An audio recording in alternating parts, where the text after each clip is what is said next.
Seperti yang kita tahu, saat ini hampir semua pemain abroad timnas Indonesia telah kembali ke klubnya masing-masing. Kisah lain juga diungkapkan oleh Tom Haye, kali ini ia menceritakannya dalam bentuk podcast. Dan untuk itu, inilah cerita pemain abroad setelah mereka kembali ke tempat perantauan. Assalamualaikum warahmatullahi wabarakatuh. Para pemirsa semuanya, kembali lagi berjumpa bersama kami di Bola Nusantara. Dari sekelumit penggalan berita tadi diceritakan bahwasanya keseruan laga antara Arab dan Indonesia masih terasa dan tersisa dari berita yang disebarkan atau disampaikan oleh para pemain abroad timnas Indonesia, seperti halnya Calvin Verdong, Tom Haye, Ratna Mangun, Rafael Struijk, tak terkenal juga Marcelino Ferdinand. Dari sisi-sisi mereka menceritakan itu, mereka terutamanya Calvin, Tom Haye, mereka menceritakan kepada klubnya masing-masing ya di Eropa sana, betapa hebatnya Indonesia dengan kultur budaya serta rasa nasionalisme yang tinggi, dengan momen-momen sakral ketika setelah selesai melakukan pertandingan, yaitu dengan menyanyikan lagu Tanah Airku. Nah, di sini juga ada penggalan bahwasanya Calvin Verdong menyatakan kepada Ole, selamat datang gabung timnas Indonesia. Tentunya pembicaraan ini melalui bola. Bagaimana isu bisa terjadi? Mari kita saksikan bersama.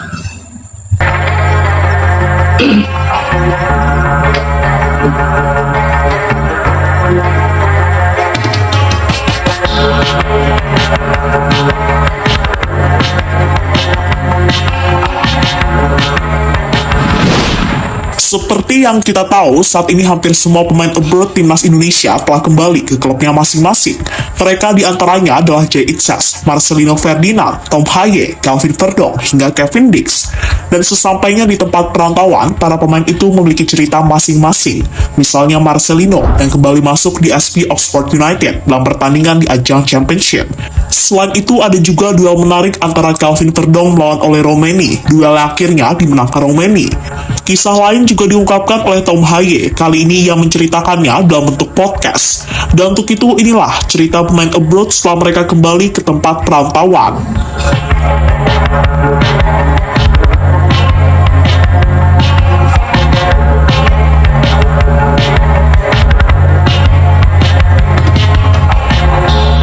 Pulang ke perantauan, merantau rumah sendiri, habis pulang dari tanah air.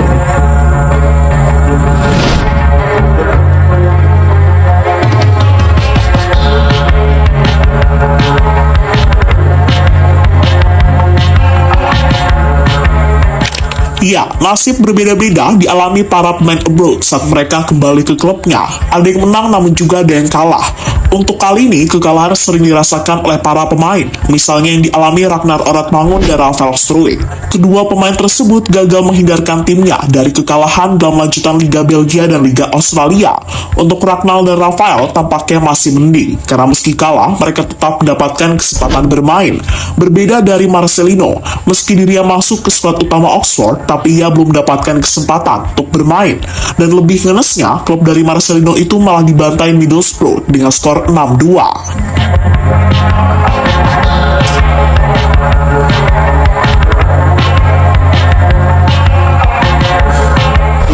Saat para pemain Indonesia mengalami kekalahan bersama klubnya, nasib lebih baik dirasakan oleh Kevin Dix. Ia yang comeback usai cedera kembali diandalkan timnya untuk melakoni pertandingan melawan Link BBK. Dalam pertandingan itu, Kevin Dix berhasil mengantarkan timnya untuk meraih kemenangan dengan skor 2-1. Lebih luar biasa lagi, pemain berusia 28 tahun itu juga mampu menyumbangkan 1 assist untuk rekannya. Kemenangan yang membuat FC Copenhagen itu untuk sementara berada di posisi puncak klasmen di Liga Denmark.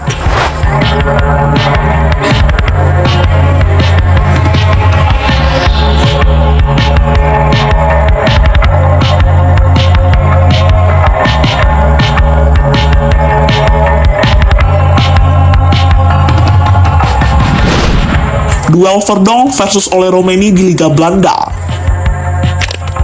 Dari beberapa pertandingan tadi, yang paling menarik pastinya adalah pertemuan antara Kelvin Verdong dan Ole Roemeni, di mana keduanya harus berjibaku membela klubnya masing-masing dalam misi meraih kemenangan.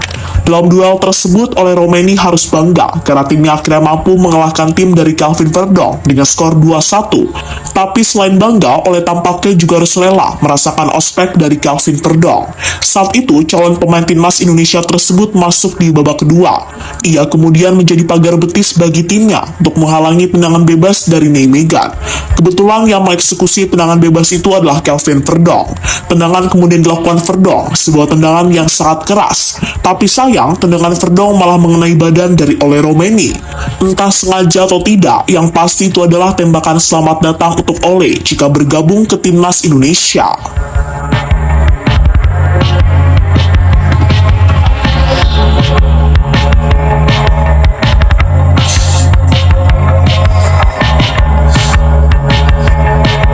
Welcome to Ole Roemeni.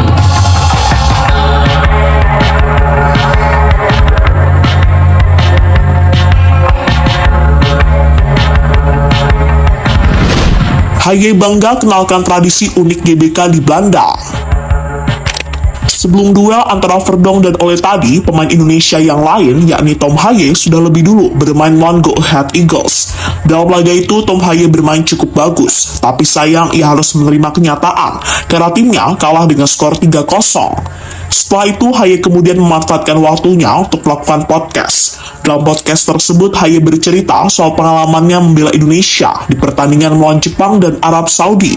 Pemain berusia 29 tahun itu juga bercerita soal tradisi unik yang biasa dilakukan setelah pertandingan selesai. Tradisi lagu yang dimaksud adalah menyanyikan lagu Tanah Airku, yang menurut Haye itu adalah tradisi soal kecintaan terhadap bangsa dan negara. What's always a very special moment after the game, we first gather around the circle, in the middle of the pitch, and they play Tanah Airku. It's like it's a beautiful song. What is it about? It's about the love and pride for the country. Actually, if you win or lose, it doesn't matter. We still gather around, and the whole stadium puts the light up. Oh, wow. And we sing together. So, every time it comes back that we're doing it. Pemirsa, sebelum kita bahas lebih lanjut tentang ngomong-ngomong bola ini, ada baiknya saya sampaikan dulu kepada para pemirsa, sebagaimana yang telah saya upload ya kemarin konten-konten saya, di mana banyak komen yang masuk, diantaranya adalah tentang kesalahpahaman. Konten yang saya bikin ini adalah sebuah reaksi, memberikan tanggapan kepada video. Antara saya sama video yang saya reaksi itu tidak ada ikatan apa-apa tentang personal, apalagi manajemen.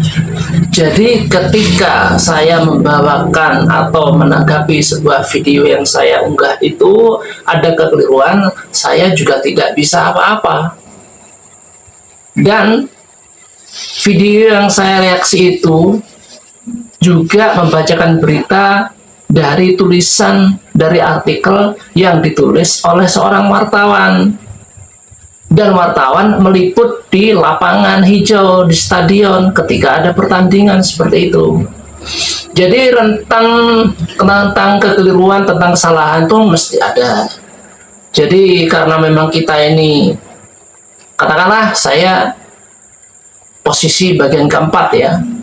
Bagian pertama itu pemain yang bermain di lapangan. Kemudian bagian kedua wartawan yang meliput. Yang ketiga, bagian juru tulis yang menulis tentang berita itu. Nah, kemudian dibawakan oleh konten kreator berupa konten video. Kemudian saya tanggapi, saya reaksi. Tidak ada referensinya, jadi sama konten yang saya reaksi itu salah, saya juga nggak bisa ngapa-ngapain. Jadi kalau ada netizen yang berkomentar ya macam-macam lah, terutama komentar-komentar yang kurang sopan itu sebetulnya mau dijawab gimana, nggak dijawab juga gimana gitu loh. Jadi sebetulnya memang sebelum berkomen itu kan sudah ada aturan. Jadi berkomentar dengan sopan, ikuti pedoman komunitas YouTube, kan seperti itu. Ya mohon maaf lah, kalau ini nggak disampaikan menjadi ganjalan dalam hati dan menjadi perdebatan, begitu. Percuma kita berdebat. Kita ini penyokong kata orang Malaysia. Jadi kita ini pemandu sorak, penyemangat bagi timnas Indonesia untuk bermain bagus dan membawa kemenangan. Itu saja. Nah, jadi para pemirsa, dari berita tadi yang terakhir Tom Haye itu lewat podcast, dia menceritakan tentang budaya sakral Indonesia setelah bertanding melewati lagu Tanah Airku. Memang rata-rata mereka mengakui betapa hebatnya Indonesia di mata para mancanegara terutama ya. Bagaimana tidak, kita ini bersuku-suku, berbangsa-bangsa, suku Jawa, ada bangsa Madura, ada suku Bugis, tapi masih tetap bersatu dengan lagu itu. Bagaimana tidak hebat? Nah, itulah kenapa Indonesia sangat mendunia dengan ragaman budayanya. Dan sisi lain, seperti Calvin Verdong tadi menyatakan selamat datang kepada Oli Romeni melalui sepakan keras bola yang langsung mengarah ke tubuh si Oli Romeni. Keren Calvin Verdong. Mari kita ikuti lagi berita selanjutnya. Nama Indonesia semakin dikenal di Eropa. Selain dari para pemain abroad, ada cara lain yang membuat nama Indonesia semakin dikenal di Eropa. Salah satunya yang terjadi di pertandingan antara Southampton melawan Liverpool tadi malam. Saat itu, ada salah satu pemain Soton yang masuk ke lapangan. Dia adalah Yukinari Sugawara, pemain yang mencetak gol keempat untuk timnas Jepang di pertandingan melawan Indonesia. Dia disebut komentator telah mencetak gol ke gawang Indonesia di lanjutan kualifikasi Piala Dunia. Sayangnya beberapa menit kemudian, Sugawara malah melakukan handsball di dalam kotak penalti. Handsball itulah yang menjadi titik balik Liverpool untuk meraih kemenangan atas lawannya tersebut. Kini dalam beberapa tahun ke depan, Indonesia diprediksi bakal semakin dikenal dunia, terutama di bidang sepak bola. Selain dari para pemain, prestasi dari Indonesia tampaknya juga menarik untuk diperhatikan. Soal ini sudah terbukti, karena dalam beberapa kesempatan, timnas Indonesia selalu masuk dalam headline berita luar negeri, entah itu dari Belanda, Amerika, hingga headline di media-media Asia.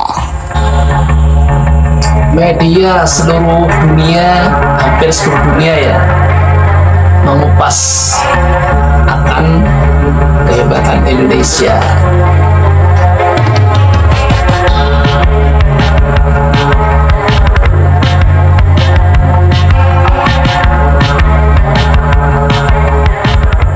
Jadi itulah cerita menarik dari para pemain abroad yang kini sudah kembali ke perantauan untuk membela klubnya masing-masing.